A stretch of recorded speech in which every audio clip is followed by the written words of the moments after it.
Hello, everyone, and welcome back to another video. Got a fancy new splash screen here, which says not very much at all on it. Um, so, trying a slightly different video layout for this one. Trying to do a slightly different tone overall, honestly, a bit more casual, a bit more just me talking to you. Sorry if you can hear my computer fan, by the way. It's hot in Australia, the computer won't stop. I got nothing for you. It's going to have to just be a bit noisy. So, this is the subject of this video. It is a new year, and since we last spoke, that's the main thing that's happened, I think, is we've all been on holidays, thrown 2020 in the trash, and tried to move on with our lives. I, this is unlike me. If you know me, you will know this is unlike me. I have been taking it pretty easy these holidays, to be honest. I didn't feel like there's this temptation when you do things in your spare time as a creative that when you get an opportunity of space of free time like the holidays, that you're going to do everything that you've been procrastinating on for the past year, and that's not realistic. And it was also a great way to keep burning yourself out even further than you likely already are. So against my with my better judgment, but against my natural inclination, I decided to do basically nothing between Christmas and New Year's. And so that was pretty great. I got pretty used to lying on the couch again, played some video games, just literally didn't sit at my computer, didn't have my laptop out of my bag for a week, which takes some getting used to. Like, I wouldn't say that I have a crippling addiction to work, but I certainly have some form of addiction to working. It makes me feel quite good to work, but sometimes makes me feel quite bad as well. So that was an exercise in trying to break that cycle, trying to get back in touch with what it means to just be someone who relaxes. And I think I did a pretty good job of that.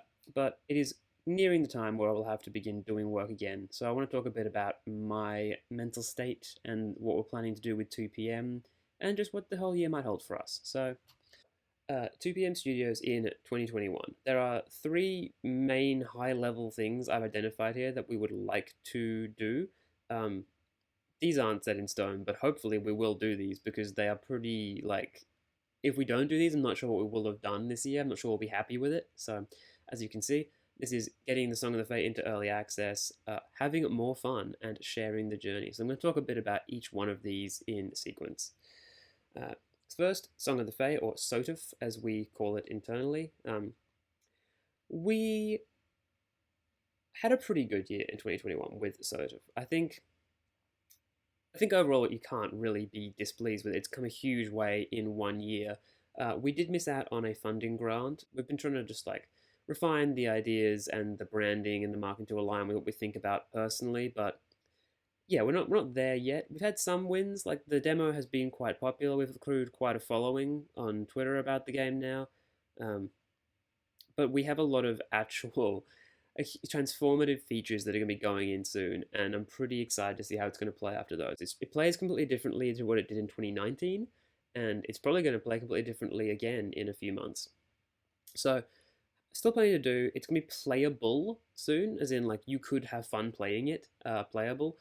And that's probably the point we're going to pursue early access. And we're going to do some kind of private, closed early access, at least at the start, I think. So only a few people will get in. If you really want to, like, check out the in-progress work on the game. This is for enthusiasts, right? Like the kind of people who, if you care about how a game is made and is evolved, that's who we want to sign up at the start. We don't want to just have people who want to play a game for 10 minutes and then be like, it's not ready yet.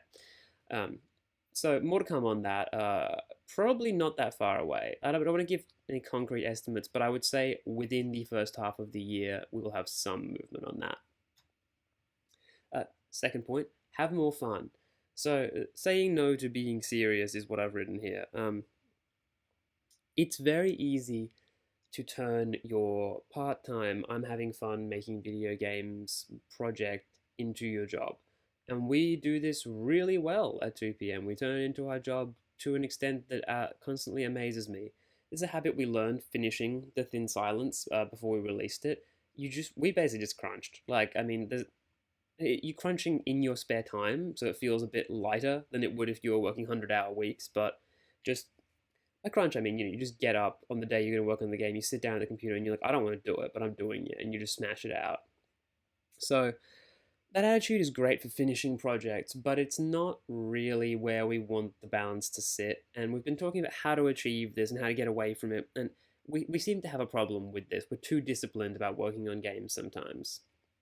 Uh, and I think that this really showed its teeth this year. In like I burnt out pretty hard, and honestly, maybe multiple times. I'm not sure if I've fully recovered yet from it, from just being really serious about everything constantly.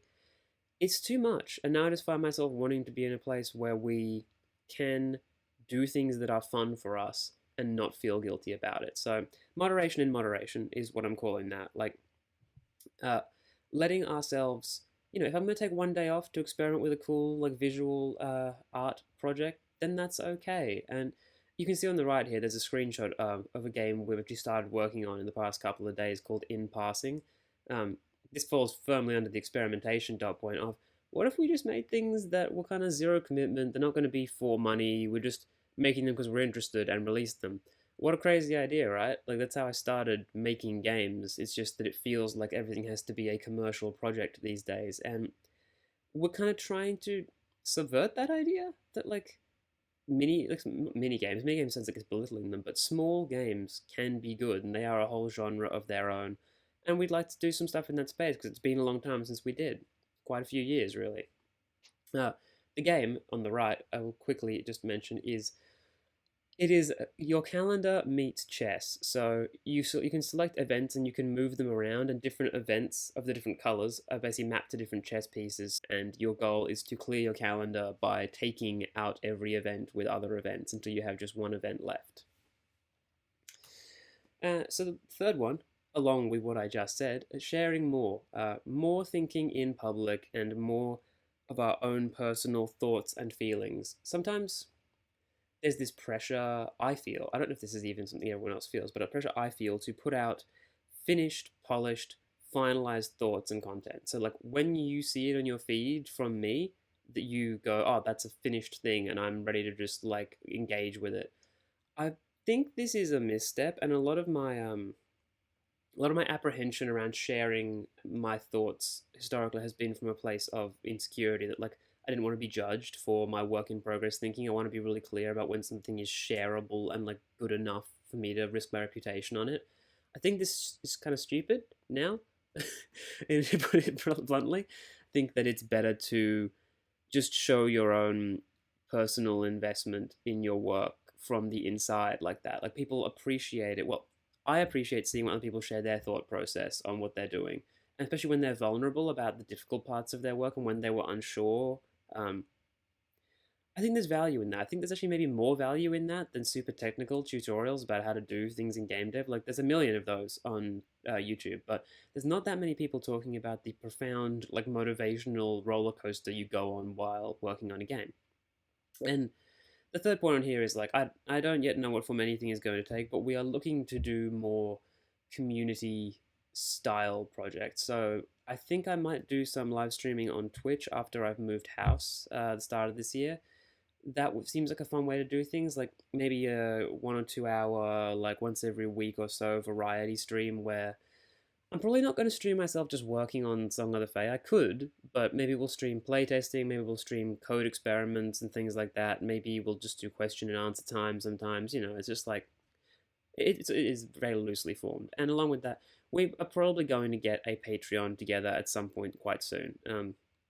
It's not going to be huge when we launch it. There's not going to be a lot of stuff there. We're planning on maybe offering some old podcast episodes we recorded and never released as an incentive. And along with that, it's more of a commitment to supporting us right now, but ultimately we'd like to see the Patreon evolve into something where you get access to small projects we do, you get access to insider builds of the game, like of Song of the Fae while it's being iterated on. Maybe you get access to Steam keys on release. Maybe you get access to the source code of the small games. There's all sorts of things, and we're just getting started here. We do not yet know what anyone will want or who's even going to be interested in supporting us, but hopefully it is some of you. Yeah, so I talked about this a bit before. We've been on holidays. Everyone has been on holidays for the most part. I mean, maybe that's a bit too prescriptive. Not everyone, because there's other parts of the world that don't really care about the holiday Christmas period as we do in the West. But Lots of you, how about that? Lots of you have been on holidays. And the thing that sucks about holidays is coming back from them. Like, how do you get reacquainted with your work? That's what the video is actually kind of about. I mean, look, I gave a pretty big studio update, but this is what I wanted to talk about most. And the main point I'm going to talk about here is that, like, motivation and momentum are kind of, they're not the same, but motivation comes from momentum a lot of the time. And what I mean by this is that if you work on your game every day and you just do a little bit, it's much, much easier to go and do that little bit the next day because you already have it straight up in your mind what you need to do next. You keep the context around, and that creates momentum. Conversely, when you take a break, you have no momentum, and it's really hard to start again. Uh, so this is my little recipe for trying to find your feet when you get back to a project you've been working on for a while and taken some time away from. I'm talking about games, but to be honest, a lot of this video is going to be relevant to any creative work in general, any long-term projects especially. So the first thing I would say is to get inspired. And here, I mean, I'm thinking about playing games. That's what I've been trying to do, is playing games and analyzing them a bit. What makes them fun? What makes them not fun? How can those principles and ideas I'm discovering map onto my game? Are there lessons to learn? I've been playing Dragon Quest IX lately. Really stock standard JRPG, and I really appreciate that it like doesn't try to be more than it is. It's a really interesting idea. Like, it's not really something that maps onto Song of the Fae, but Dragon Quest is like, do you want to play a JRPG? Here it is. After you have like consumed other people's content and become inspired in some way, I think this really does rely on taking notes. By the way, I don't think just playing is enough. Otherwise, you're just going to be like just sitting there doing nothing. Um, After that, you should play your game, and I don't mean play it for like 10 minutes. I mean play your game for like if you have an hour, then an hour like is obviously the amount. But like play your game for as long as it feels right until you're bored with it. Basically, you want to go in and exhaust any and all sorts of novelty in your game so you understand it again. I think a common mistake I've made in the past is jumping straight into trying to work on the game without yet remembering what the game is and how I feel about it and what the vision for it was last time I checked in with it. And after you've played for a while, you will almost certainly spot something you don't like. Because, well, if you're me, you'll spot something you don't like very, very fast. And then you should make a list of these things, or small improvements, and pick one that you're like, I could fix this right now. Like, I could put a particle effect on this attack right now, or a sound effect on this, and it would be like twice as good immediately. Do that second. Just go and do it as soon as you feel that impulse to just make some quick, easy change. And let yourself do that a couple of times, even do it over a couple of days. And you will, I find that after a break, a project feels kind of old and stale and like it's not really interesting anymore. And when you do a couple of these little things, it makes it feel brand new and sparkly. And you're like, that's right, I like this thing. That's why I was making it. I remember now. But on the other side of this, I want to talk about some traps when you get reacquainted with your game. So, guilt is a poor motivator. And what I mean by this is you come back from your time off and you say, oh man, I've got so much catching up to do. I had better really work hard, or else I will be letting myself down, the project down, the team down. This is not a good way to go about it, because what this will make you do is start frantically working, pick something off the task backlog, try and implement it in the game, get really confused because you don't know how it's supposed to fit with the other elements anymore because you've lost all your context. And then you'll get angry because this game is impossible to work on and you hate the code and you feel stupid. Um, just don't do it. Like, take it easy. Let yourself come back in gently to your game. It's a lot of information to become reacquainted with, and don't expect yourself to get it in 5 minutes of sitting down at the desk. When you are coming back, I think that keeping a work log is really, really useful. I keep a work log anyway, because this is like my way of preserving context, because I only work on the game once or twice a week and need to be able to see what I thought last time, what I did last time. And this isn't like a lot of people who I see talk about work logs that have like dot point lists of like made this change to this class, made this change in this file, refactored this system. This is not what I'm talking about. A work log is like, noticed that the enemy spawning wasn't working properly, like decided to fix it. That's hard. That's enough description there. You want to talk more about your emotions, though, in my opinion, in the work log, where it's like feeling like the element system doesn't make me feel as rewarded as I should for pulling off smart moves. Those kind of notes that you've taken about your personal state while playing the game if you read those over again the next time you go to work on it, you've got some very, very like, they're not to do, but you have some great prompts for where to start looking at places to work on the game. And I really would encourage you to do this specifically when getting reacquainted with something, but try and keep it going. You'll be amazed at how much it makes a difference to keep a good work log. And the third point, I kind of touched on this just before, but be kind to yourself. It is not easy to make things. It is not easy to remember how to make things that you've been making for a long time when you step away from them. Don't expect yourself to work miracles and just instantly be productive. You don't want that. Being productive without being sure of what you should be doing is actually, it's not just wasting time, it can be making more work, right? Like, don't blindly implement things without thinking about it. You've got to, making games is a thought first process, not an action first process. Try and remember that. I sometimes forget it.